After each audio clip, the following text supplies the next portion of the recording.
أعوذ بالله من الشيطان الرجيم بسم الله الرحمن الرحيم Bismillahirrahmanirrahim. Assalamualaikum warahmatullahi wabarakatuh. Alhamdulillah, wassalatu wassalamu ala rasulillah wa ala alihi wa sahbihi wa mawalah, amma ba'd. Alhamdulillah, kembali lagi dengan saya Abu Najla dari tasarbamuslim.com. Di video kali ini saya akan kembali melanjutkan tentang audiobook ya. Kemarin sebelumnya saya sudah membuat audiobook part pertama atau episode pertama, yang mana di audiobook ini insya Allah juga akan saya upload di podcast ya. Nama podcastnya Tasarba Muslim juga ya. Nama podcastnya Tasarba Muslim. Kalau teman-teman ada yang suka dengerin podcast atau dengerin Spotify gitu, bisa teman-teman dengerin juga podcast Tasarba Muslim ya. Baik, kemarin saya sudah membacakan. Jadi ini ceritanya saya akan bacakan buku ya. Di episode pertama kemarin saya sudah membacakan dari awal kata pengantar dan seterusnya. Tapi sebetulnya kemarin juga belum selesai sepenuhnya sih ya. Tapi saya anggap selesai saja karena biar tidak terlalu lama. Itu kemarin hanya kata pengantar atau pendahuluan. Sekarang kita akan masuk ke pembahasan tentang wudu ya. Di sini ada judulnya Sifat Wudu dan Tayamum Nabi Sallallahu Alaihi Wasallam.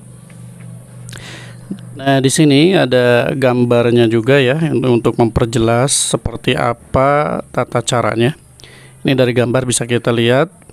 Ini cuci tangan, kemudian kumur-kumur sambil menghirup air ke hidung, kemudian membasuh wajah, membasuh kedua tangan, kemudian mengusap kepala, kemudian membasuh telinga, kemudian kaki ya. Untuk tayamum seperti ini gambarnya. Baik, langsung akan saya bacakan saja di sini tentang wudu ya. Diawali dengan definisi wudu. Definisi wudu menurut bahasa, wudu berasal dari kata al-wado'ah.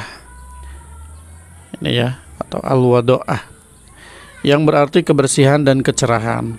Apabila dibaca dengan dhamma, maka dibacanya jadi al-wudu, artinya ialah berwudu atau mengambil air untuk wudu.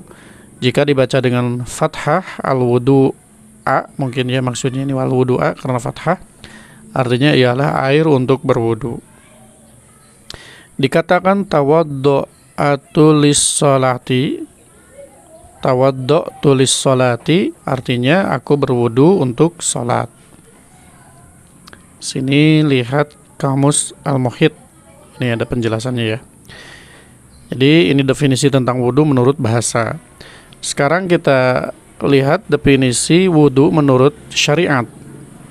Menurut syariat, wudu ialah menggunakan air yang suci dan mensucikan untuk mencuci atau membasuh anggota badan tertentu yang telah diterangkan dan disyariatkan oleh Allah Azza wa Jalla, guna menghilangkan apa yang menghalangi seseorang dari melaksanakan sholat dan ibadah-ibadah yang lainnya. Itu menurut syariat. Kemudian dalil-dalil disyariatkannya wudu. Yang pertama dalil dari Al-Quran. Jadi sebelum kita berwudu, kita ketahui dulu dasarnya atau dalil-dalilnya. Yang pertama di sini Allah Subhanahu wa taala berfirman di dalam surah Al-Maidah ayat 6. A'udzu billahi minasyaitonir rajim. Bismillahirrahmanirrahim. Ya ayyuhalladzina amanu idza qumtum ilas sholati faghsilu wujuhakum wa aydiyakum ilal marafiqi wamsahu bi ru'usikum wa arjulakum ilal ka'bain. Wa in kuntum junuban fattahharu wa in kuntum marda aw ala safarin aw jaa ahadum minkum minal ghaid aw lamastumun nisa falam tajidu ma'an fatayammamu sa'idan thayyiba famsahu biwujuhikum wa aydiyakum minhu ma yuridullahu liyaj'ala 'alaikum min haraj walakin yuridu liyutahhirakum wa liyutimma ni'matahu 'alaikum la'allakum tashkurun. Artinya, wahai orang-orang yang beriman, apabila kamu hendak melaksanakan sholat, maka basuhlah wajahmu dan tanganmu sampai ke siku, kedua tanganmu ya, dan sapulah kepalamu dan basuh kedua kakimu sampai kedua mata kaki. Jika kamu junub, maka mandilah. Dan jika kamu sakit atau dalam perjalanan atau kembali dari tempat buang air, kakus, atau menyentuh perempuan, maka jika kamu tidak memperoleh air, maka bertayamumlah jika tidak ada air ya. Dengan debu yang suci, dengan debu yang baik atau suci, usaplah wajahmu dan tanganmu dengan debu itu. Allah tidak ingin menyulitkan kamu, tetapi Dia hendak membersihkan kamu dan menyempurnakan nikmat-Nya bagimu agar kamu bersyukur. Ini di surat Al-Maidah ayat 6. Kemudian di dalil dari as-sunnah atau hadis, pertama di sini dari sahabat Abu Hurairah radhiyallahu an, ia berkata Rasulullah sallallahu alaihi wasallam bersabda, la tuqbalu salatu ahadikum idza ahdatsa hatta yatawadda. Tidak akan diterima salat salah seorang di antara kalian apabila ia berhadas hingga ia berwudu. Ini ada tulisan kecil 23. Tinggal dilihat di catatan kaki 23. Ini hadisnya sahih. Hadis riwayat Al-Bukhari nomor 135, Imam Muslim nomor 225 dan selain keduanya. Kemudian hadis yang kedua dari sahabat Ibnu Umar radhiyallahu an, ia berkata, sungguh saya mendengar Rasulullah sallallahu alaihi wasallam bersabda, la tuqbalu salatun bighairi tuhur wala shadaqatun min ghulul. Allah tidak akan menerima salat yang dilakukan tanpa bersuci dan tidak menerima sedekah dari hasil penipuan atau khianat. Ketiga, di sini dari sahabat Ibnu Abbas radhiyallahu anhuma, ia berkata, Rasulullah sallallahu alaihi wasallam bersabda, innama umirtu bil wudu'i idza qumtu ila shalah. Sesungguhnya aku diperintah oleh Allah untuk berwudu apabila aku hendak sholat. Itu dalil-dalil dari hadis ya. Kemudian ini yang keempat,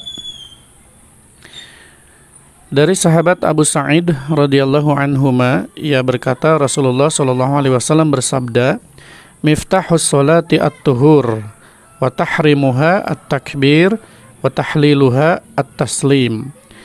Kunci sholat adalah bersuci.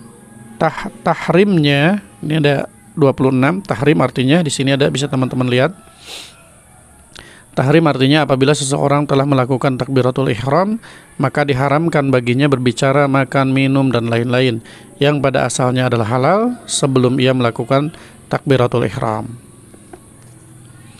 Nah, jadi kunci sholat adalah bersuci. Tahrimnya adalah takbir, dan tahlilnya, ini yang menghalalkan kembali, adalah salam. Itu dalil keempat tentang wudu ya. Kemudian ini dalil dari ijma para ulama. Di sini Imam Ibnu Munzir rahimahullah wafat tahun 318 Hijriah berkata, para ulama telah ijma atau telah bersepakat bahwa salat yang dilakukan seseorang tanpa bersuci hukumnya tidak sah jika ia mampu melakukannya. Jadi hukum wudu itu hukumnya wajib ya. Sekarang kita masuk ke keutamaan wudu.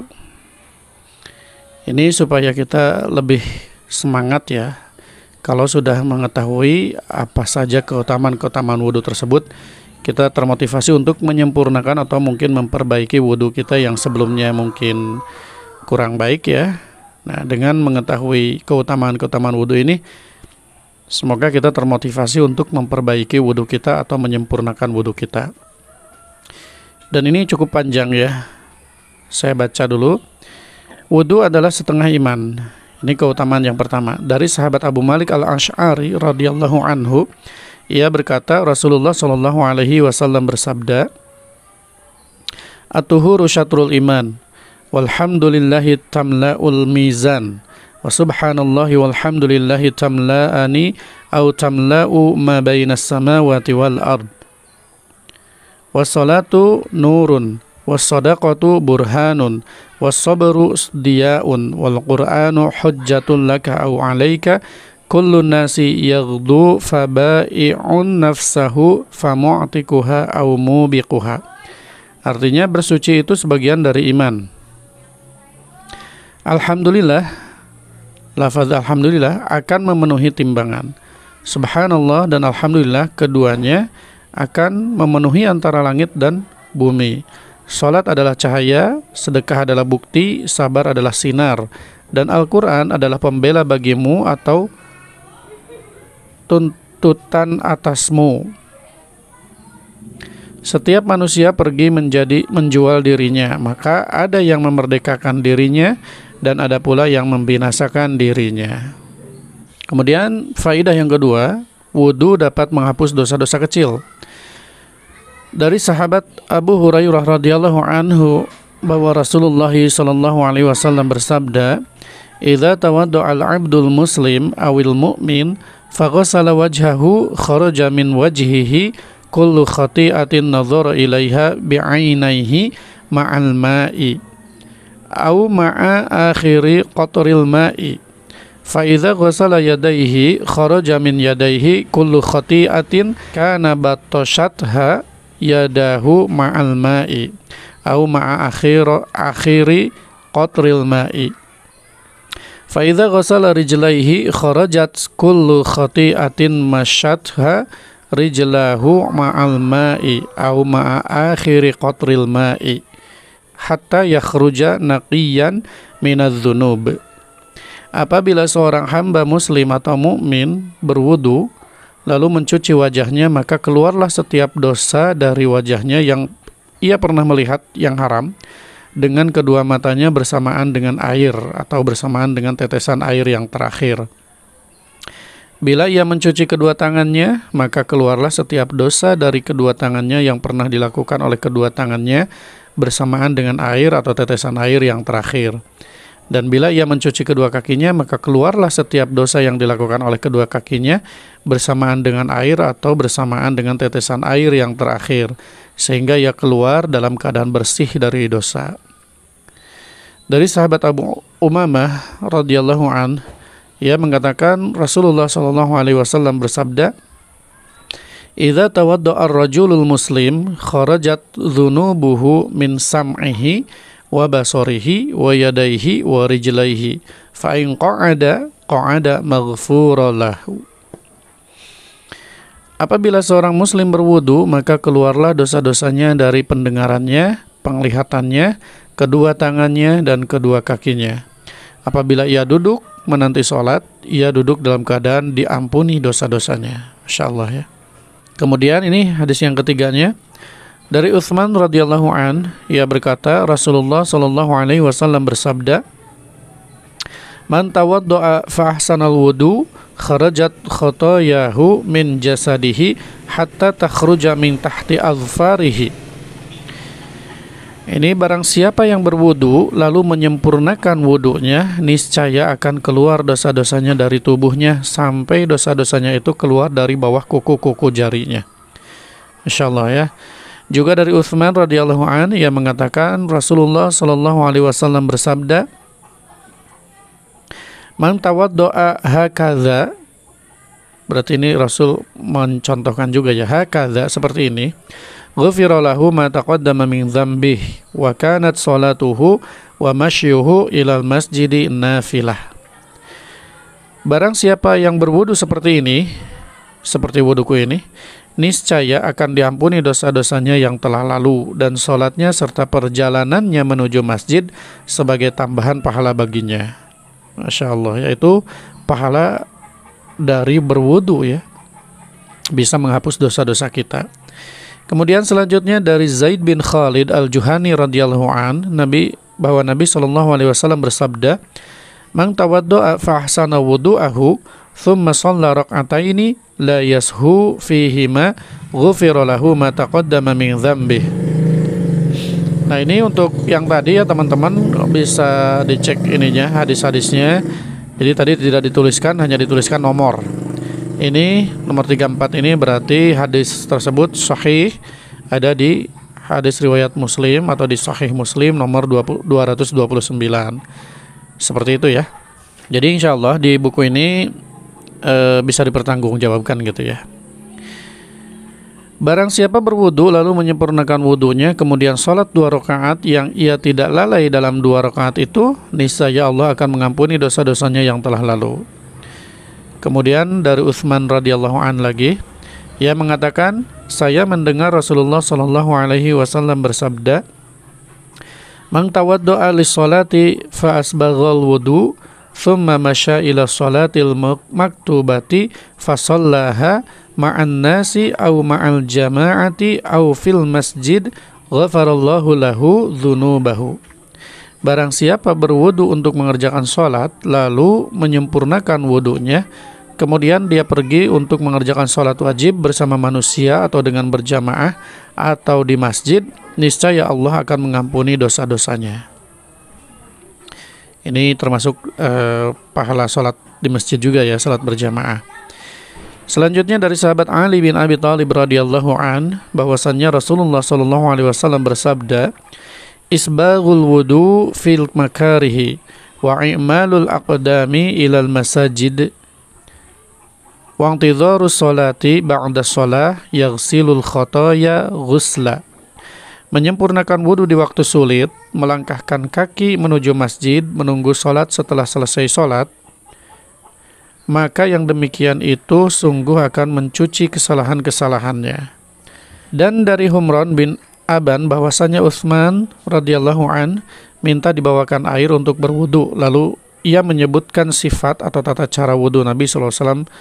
Kemudian beliau Utsman berkata di akhir hadis, Rasulullah sallallahu alaihi wasallam bersabda, "Man tawadda'a nahwa wudu'i hadza thumma qama fa shalla rak'ataini la yuhadditsu fihima nafsahu, ghufira lahu ma taqaddama min dzambih." Barang siapa berwudu seperti wuduku ini, lalu mengerjakan sholat 2 rakaat yang tidak terlintas dalam hatinya hal-hal yang menghilangkan kekhusyuan sholatnya, maka akan diampuni dosanya yang telah lalu. Itu pahala dari membaguskan wudu ya. Jadi yang kedua, yang pertama tadi wudu sebagai sebagian dari iman. Kemudian yang kedua, wudu dapat menghapus dosa-dosa kecil. Sebagaimana yang barusan saya bacakan hadis-hadisnya, betapa luar biasanya wudu bisa menghapuskan dosa-dosa kita. Baik, mungkin untuk sementara saya cukupkan segitu dulu ya. Nanti insya Allah di kesempatan lain kita lanjutkan tentang pahala wudu atau keutamaan dari wudu. Ini di bagian C ya, atau yang ketiganya. Semoga video ini bermanfaat. Terima kasih untuk teman-teman semuanya yang sudah menyaksikan video ini. Bagi yang belum subscribe, silahkan di-subscribe ya, dan dinyalakan juga lonceng notifikasinya. Bagi yang sudah tidak sabar ingin membaca sendiri, ya teman-teman silahkan order bukunya ya. Ordernya di mana? Seperti biasa, ordernya di Toserba Muslim, atau hubungi saya via WA di 087 870 173 490. Terima kasih. Assalamualaikum warahmatullahi wabarakatuh.